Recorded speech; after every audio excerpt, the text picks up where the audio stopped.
প্রতিদিনের মতন সকালবেলা ঘুম থেকে উঠে আমি আমার চশমাটা খুঁজে খুঁজে বের করলাম।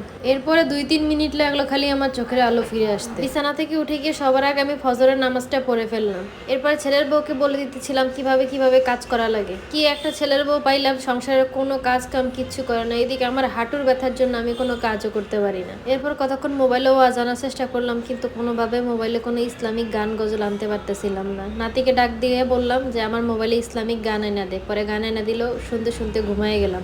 ঘুমাতে ঘুমাতে হালকা একটু নাকও ডেকে নিলাম। ঘুম থেকে ওঠার পরে আমি আমার ছেলে মেয়েগুলোকে ফোন দিতে শুরু করে দিলাম, যারা আমার থেকে দূরে থাকে।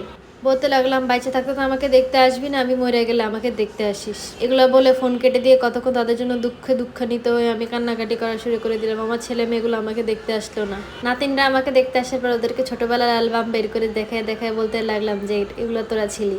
ওরা সবাই ওদের ছবিগুলো নিয়ে যেতে চাইছে, কিন্তু আমি ওদেরকে দেইনি। একটু পরে বালিশের নিচে থেকে 1000 টাকা বের করে আমি আমার নাতিনকে দিতেছিলাম। ও নিবে না বলতেছে, জোর করে দিয়ে দিলাম। এরপরে ঘুমানোর আগে 1 ডজন ওষুধ খেয়ে শান্তি মতো একটা ঘুম দিলাম। দেখা হবে অন্য কোনো ভিডিওতে। আল্লাহ হাফেজ।